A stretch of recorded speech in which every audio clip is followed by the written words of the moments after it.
Everyone, Dr. Brace here for Facial Plastics Friday, and today I want to talk about the neck specifically. If you look back at a few episodes prior, I talked about why an isolated neck lift often is not the right thing to do for most people, as the SMAS layer is continuous from the platysma muscle in the neck up into the face, and kind of just lifting the bottom part leaves the drape still sagging off of the curtain rod.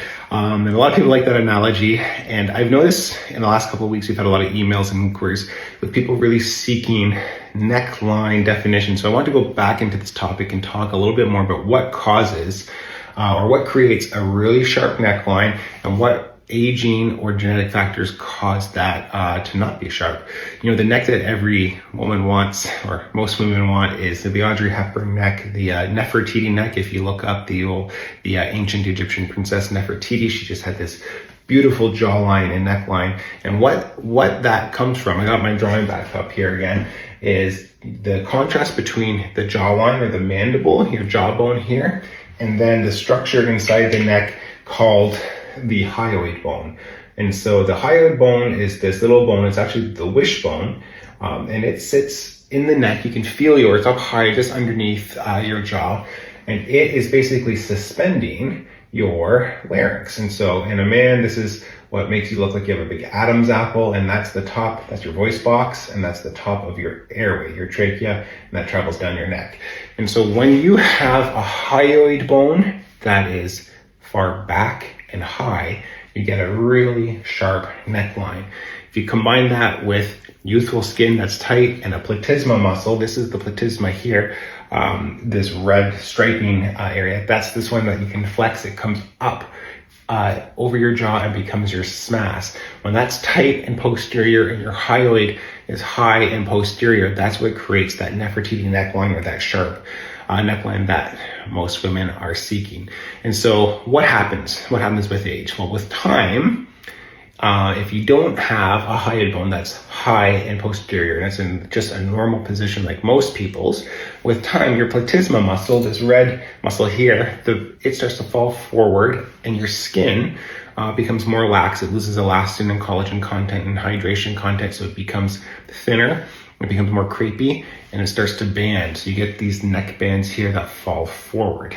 A lot of people call the office and say, I don't want surgery, I don't want a neck lift, I just have this area here that droops underneath my chin, under my neck, and I want laser or microneedling to help improve that.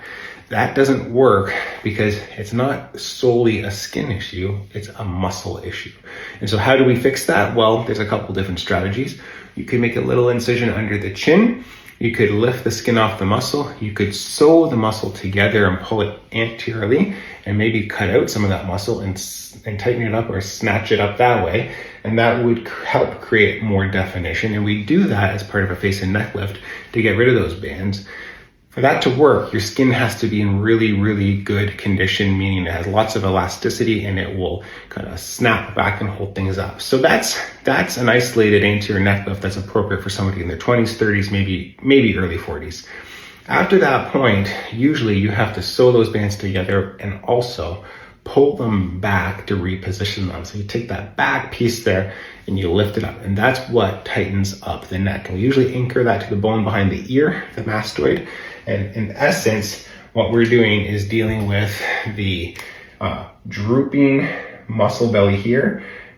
We are pulling it back up that way by pulling all of this that way, and also sewing it together. I have a second scary picture here. I did a quick face, but that platysma muscle comes up both sides, underneath the chin, the fibers cross a little bit, but then these bands, to get rid of them, we sew them together and then lift them back this way.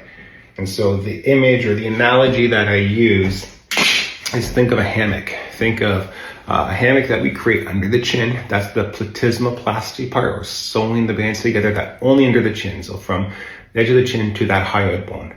Sew them together to make a hammock, and then lift them up. And that whole thing then lifts up the jawline and gives you a tighter jawline. If you look at our post from yesterday for on the grid, you can see a neck lift that looks like that. That's what has been done here. The platysma muscle is sewn together and then back up.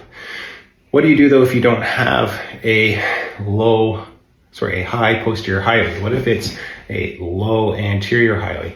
In those people, you're never going to get a Nefertiti neck. It is not possible to lift up the platysma muscle and have that position of that hyoid bone move backwards. It's just an anatomic variability that some people have, where you're going to have a limited result. So that's why the results in neck lifts and deep plane face and neck lifts vary. Some people get this amazing sharp jawline, and some people get a nice improvement, but it's not as drastic. It has to do with the position of your hyoid. And that's really not changeable to a great degree. Now, with some techniques where you sew the platysma muscle down a little bit past the hyoid, a little bit lower, and then pull things back, you can push the hyoid back and create more distance. Or you can add a chin implant and create more distance between the hyoid and the chin to create the illusion of more of a neckline. But that will never really approximate what somebody that has a genetically or naturally high posterior hyoid position, what kind of neckline they'll get versus someone with a very low anterior neckline.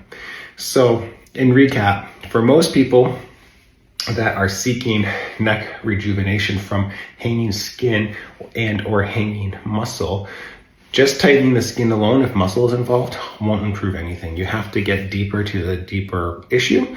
If you have thin, crepey skin, then yes, lasers and microneedling will help make your skin tone and texture and pliability better, elasticity better, but you have to go after the muscle to tighten it. Now, part two of what I want to talk about there is, even with this tight and this pulled back, you still have a muscle here. So one of the things sometimes people complain about is in certain positions, they have a band that appears and they have these little bands that show up, and they can get upset about that and will think they need a revision surgery.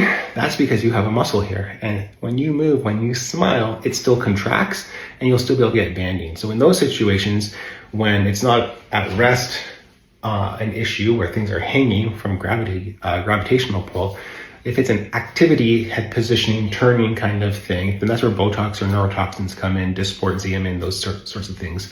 You can treat that muscle will no longer contract, that muscle then looks smoother, and then you'll have that issue dealt with that way. And so I hope that answers some of the questions. If you have neck questions, send them our way and I'll do my best to answer them. Everyone have a great weekend.